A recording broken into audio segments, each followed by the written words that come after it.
Welcome to the best gambling show on the internet. This is the home of the money pick. Make sure you hit the like button. Make sure you subscribe. Week 8 player props to bet. And this week, man, I am feeling great about this player prop video.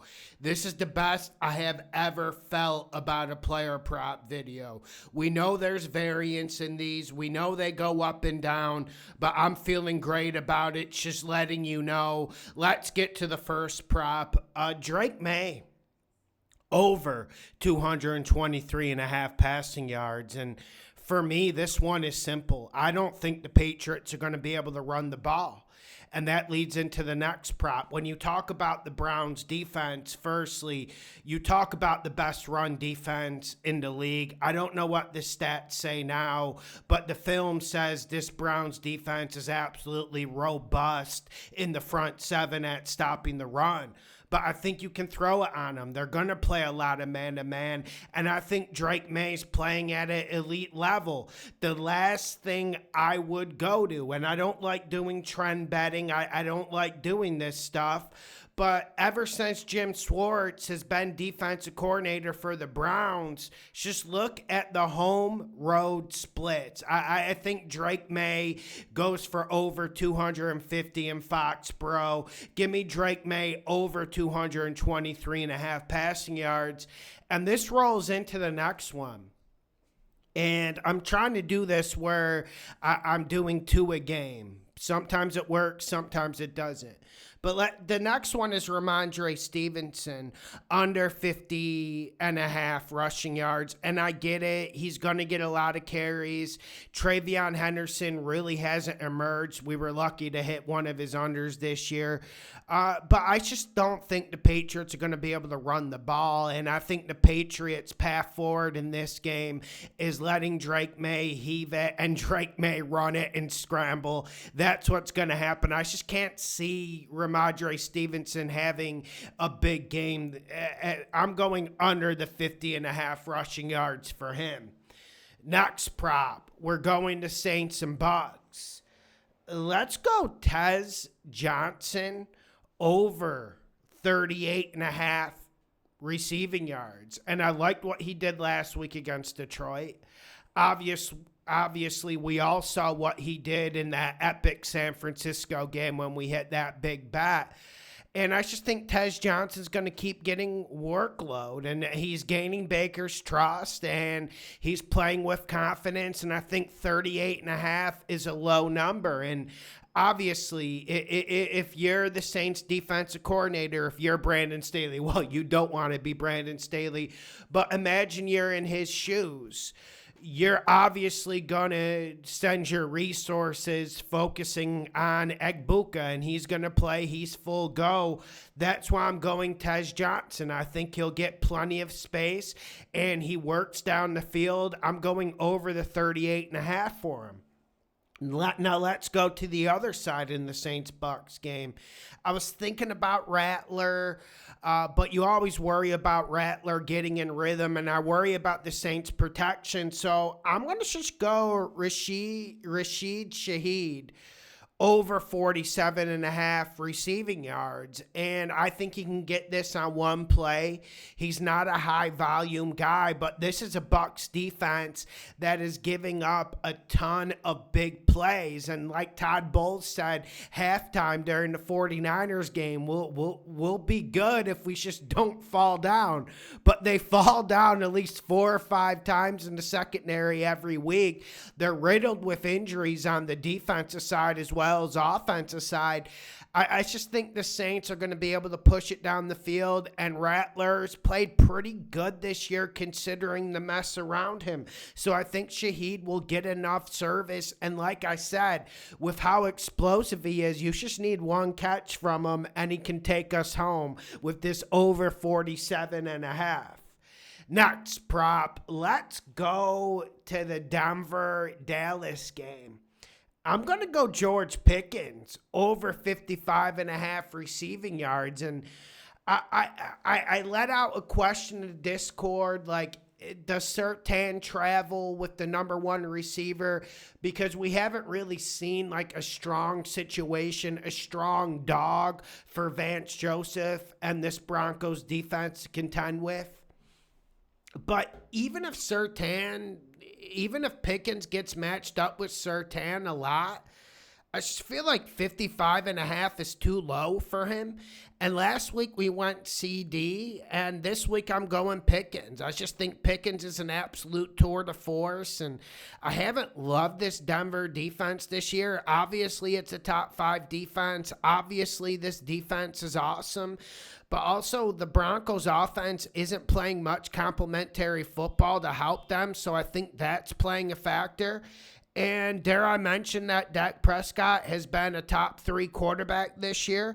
Give me George Pickens over 55.5 in the same game. Let's go Cortland Sutton over 60.5. Listen, man, it's tough predicting the distribution for the Broncos offense. I thought Ingram would be a big player.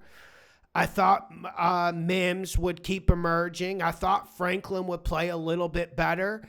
And none of those things have really happened. But there is one constant. There is one thing that keeps working, and that's Cortland Sutton. And also there's an X and O's rationale behind this Cortland Sutton over 60.5. And I'm going to be honest, I robbed this from Coop. But I robbed the prop for Coop, but I'm going to give the X's and O's rationale. Bo Nix is like top 8 against man-to-man coverage, EPA per play, whatever you want to throw at it. I don't mean to go with the data, but we know what he does against zone coverage, and he's been bottom 5 in the league against zone coverage. And I think we're going to get a lot of zone coverage from the Cowboys. Really, that's all they do, and I don't think anyone plays more zone in the league than them. Who do you trust to settle down in the zone and be able to find those soft spots? Give me Cortland Sutton, and he's the only one you can rely on from a Broncos props perspective. Next prop, we're going to the Steelers-Packers game. And I get it, it's ugly. You don't want to go over in this game. But I want to oppose the Steelers' defense. Fuck your spot. Fuck how ugly Heinz Field is. Fuck the field condition. And Flacco said, fuck you to the Steelers on Thursday night. I just want to get against the Steelers' defense. And I feel like the best way to do that is with Tucker Kraft over 50.5 receiving yards. And you can't rely on these Packers wide receivers. And I had that monologue on the last Tuesday video leading into the Cardinals pick. But I just can't count on these Packers wide receivers. But one guy I can count on is Tucker Kraft. And this is a Steelers defense that just has been poor this year, especially in the secondary. And if they're not getting pressure, if they're not hitting the quarterback, no one's been worse than them in the secondary. Even Miami has better data than them. Give me the Tucker Kraft over 50.5. And the same prop, maybe I shouldn't do this because Josh Jacobs has been a little bit up and down this year. It hasn't been a vintage Josh Jacobs performance, but I'm going Josh Jacobs over 63.5. And I just, listen, Chase Brown goes off against you. The Bengals offensive line's able to open up holes. But also, it's not just that Bengals game. We can't act like it's some sort of outlier. I'm not sure the Steelers can stop the run. I'm going over Josh Jacobs, 63.5. I mean, his number opened up this year. We were getting like 82.5, 78.5 for him. Now that it's 63.5, I feel like that's a lot more manageable. And like I said, the rationale behind this is I want to oppose the Steelers defense at all costs. Now let's go to the Falcons-Dolphins game. I'm going to go Drake London over 63.5 receiving yards. And this one I like because Penix needs to get it to Drake London. Drake London needs to eat. And Drake London is a legit number one receiver in this league, but he just doesn't get the service to prove it. And there's no secondary worse than the Dolphins in this league. I did say the Steelers have been worse with some of the data, but no, like the Dolphins are the worst secondary in this league. And obviously you're going to get a steady dose of Bijan running the rock, and we know that's going to happen, but I still think Drake London will get 7 to 8 targets at least, and I think he'll make good with this. Give me over 63.5 receiving yards from Drake London. On the other side, we're looking at either game flow. I'm going Devon A. Chan for over 4.5 catches. This is plus money at like plus 140. It's obviously going to work down, and this one hasn't hit the last 2 times, and not that we put it up, but just letting everyone know that. But I think it will hit this time. Firstly, Atlanta blitzes a lot. Miami can't pick up a blitz. Atlanta's getting pressure with the front four. I don't think it's a great front four pass rush alone, but Miami struggled to pass block this whole year. They struggle from an organizational standpoint and a quarterback standpoint, and I think Tua's going to be getting it out of his hands real quick, and we're going to see those screen passes, and we're going to see Devon A. Chan work. Also, this could turn into a blowout situation, and Tua's not one to hold the ball too long, and he even admitted last week he just couldn't see Jalen Waddle. So one guy he can see is Devon A. Chan. I keep fucking tripping over his name, A. Chan, over 4.5 catches. Make sure you hit the like button. Make sure you share the videos. The best gambling show on the internet, the home of the money pick. Let's get this money.